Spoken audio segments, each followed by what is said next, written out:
शाहिद हसन साहब, आप इस हवाले से क्या कहते हैं? क्योंकि समरी भेजी गई थी कीमत होने की और आलमी मार्केट में भी कीमतें कम हुई हैं लेकिन हम पाकिस्तान में देखते हैं अनफॉर्चुनेटली जिस तनासुब से आलमी मार्केट में कीमतें कम होती हैं उस तनासुब से पाकिस्तान में नहीं होती, और इस बार तो कीमतें बढ़ा दी गई हैं, उल्टा हिसाब नज़र आ रहा है।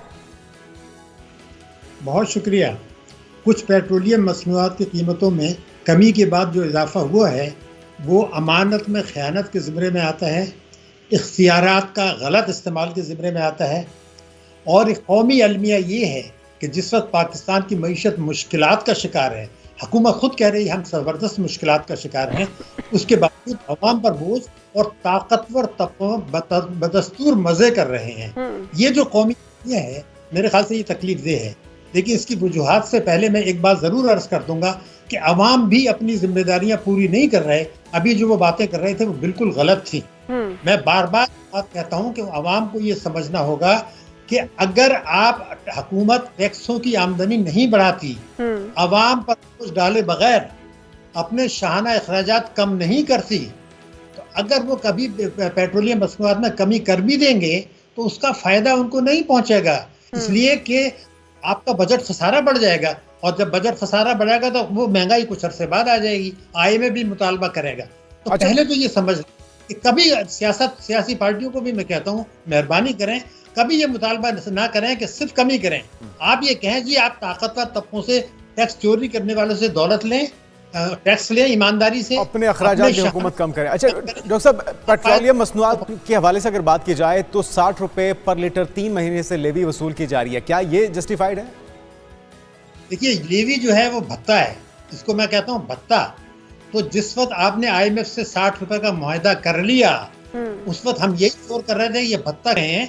आप IMF से ये कहें, कहने के बजाय पहले तो ये कहें, मैं सवाल पूछना चाहता हूँ कि हमारे जो प्राइम मिनिस्टर साहब हैं शहबाज शरीफ साहब, उनका ये बयान रिकॉर्ड पर मौजूद है कि FBR जो टैक्सों की वसूली करता है, जितनी उसकी पोटेंशियलिटी है, जितनी उसने करनी चाहिए, वो उससे 15,000 अरब रुपया कम है।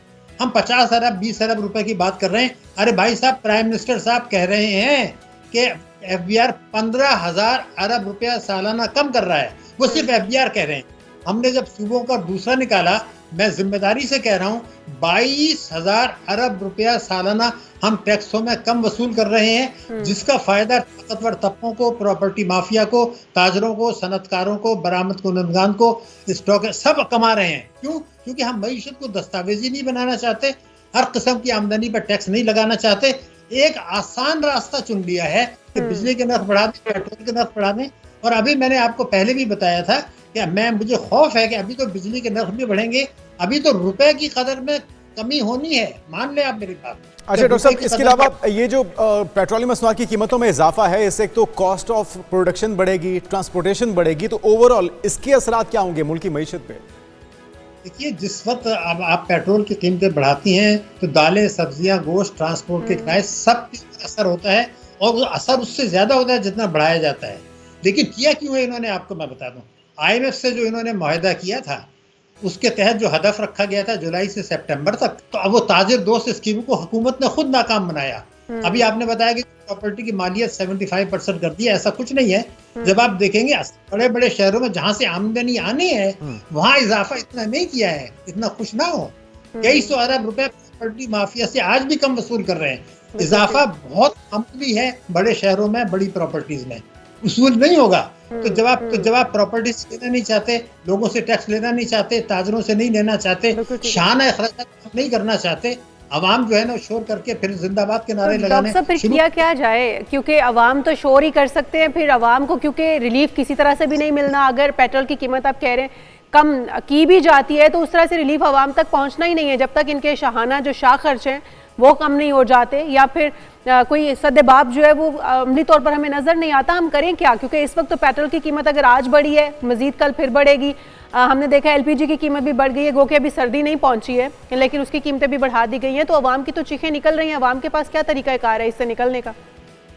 नहीं, चीखें तो जो है ना आज से नहीं निकल रही, कई दिहाइयों से निकल रही हैं। यही लोग फिर जिंदाबाद के नारे लगाते हैं। मैं आपको बुरा ना माने कोई, ऐसा हो नहीं सकता। अवाम की ताकत से अगर एक चीफ जस्टिस इफ्तिखार चौधरी को ला सकते हैं पावर में, तो ये अपने लिए जिंदाबाद के बजाय ये क्यों नहीं कहते शहबाज शरीफ साहब से और अपोजिशन से कि आप अपना काम कर रहे हैं। मुझे ये बताइए, जब शहबाज शरीफ साहब कहते हैं 15,000 अरब रुपया कम, मैं साबित कर सकता हूँ हम 22,000 अरब रुपया का सालाना कम ले रहे हैं टैक्स, और उसका फायदा करता हूँ। अगर ये नहीं लेते तो आप पेट्रोल में इजाफा करें या कम करें, फर्क नहीं पड़ता, क्योंकि अभी आप तालीम का बजट कम करते हैं, सेहत का बजट कम करते हैं, अवाम उस पर बोलते नहीं है।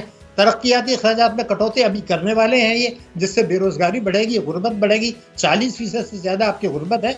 हल जो है वो ये है कि जब आप, हमारा सुप्रीम कोर्ट भी जो है ना, आपको पता है सुओ मोटो लेता है इंतखाबात के मामले में, दूसरे मामले में, वो ये क्यों नहीं लेता कि जी ये आप 15,000 अरब रुपए आप खुद कह रहे हैं, तो आप हर किस्म की आमदनी पर टैक्स क्यों नहीं लगाते?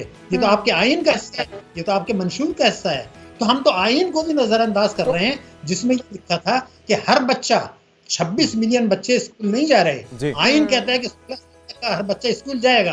तो जिन बच्चों, अवाम के बच्चे स्कूल नहीं जा रहे, कभी उन्होंने शोर किया कि ये 26 मिलियन बच्चे? डॉक्टर साहब, आपकी बातों से तो यही लग रहा है कि ये सब कुछ होता रहेगा जब तक हम IMF के चुंगल में फंसे हुए हैं। तो लॉन्ग टर्म प्लानिंग के लिए क्या क्या इकदाम हो सकते हैं जिससे हमारा बिलाखिर छुटकारा IMF से हो और फिर हमें किसी तरीके से रिलीफ भी मिल पाए?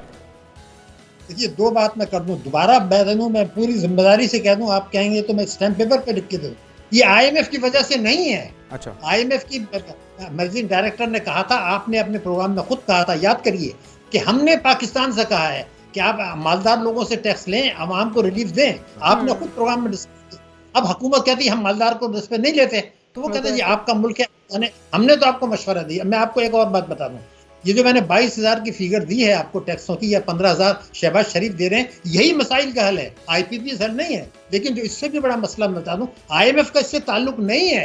हुकूमत कहती है वो जी, असल मसला क्या है मैं आपको बताऊं, जो मेरे मुल्क में मुल्की बचतें हुआ करती थी, मैं आपको रिकॉर्ड पर बताता हूं, चेक कर लीजिए, उसके हिसाब से आज कोई 10,000 अरब रुपए एक साल में हमने कम बचतें की हैं, तो आप कर्जे ले रहे हैं। हमारी मुल्की सरमायाकारी जो है कोई 12,000 रुपया सालाना गिरी है उससे जो हम माजी में लिया करते थे। हमारे जो बैंक्स हैं वो 31,000 अरब रुपया सरमायाकारी कर रहे हैं, जो उनका काम नहीं है, हुकूमत को दे रहे हैं बजट खसारे के लिए, और 12,000 अरब रुपया दे रहे हैं कर्जे। कभी अवाम ने, कभी बिजनेस कम्युनिटी ने ये कहा कि जी आपके 31,000 अरब के डिपॉजिट हैं, वो आपने हुकूमत को दे दिए, सरमायाकारी कर दी, और जो आपका काम है कर्जे देना तिजारत सनअत के लिए, वो आपने सिर्फ 12,000 लिया है। दुनिया में कहीं नहीं होता, पाकिस्तान में नहीं होता। ये बैंकिंग का खौफनाक तूफान आएगा इससे, कि जब IMF कहेगा कि जब आप हमारे मुल्की कर्जे दे नहीं सकते आप, तो फिर आप, और जो तरीका कर आपने बताया बिल्कुल दुरुस्त है कि हर एक को टैक्स नेट में लाना होगा, हर कारोबार के ऊपर टैक्स जो वसूल करना होगा। बहुत शुक्रिया डॉक्टर शाहिद हसन सदीकी साहब हमारे साथ मौजूद। और बहरहाल हमें इसके जो लॉन्ग टर्म फ़वाइद हैं वो तब भी मिल सकते हैं जब हम इकदाम भी उसी तरह के करेंगे। अगर हमने शॉर्ट टर्म इकदाम करने हैं तो फिर हमें फ़वाइद भी उसी तरह से मिलने हैं। यहाँ जो बड़े मगरमच्छ हैं उनको टैक्स नेट में लाया जाए, उनसे टैक्स वसूल किया जाए, उन्हें जवाबदेह बनाना होगा, वरना इसी तरह से आम आवाम पिसती रहेगी, जिसका हम मुजाहरा देख रहे हैं। आप दिखाते कुछ और हैं और करते कुछ और हैं।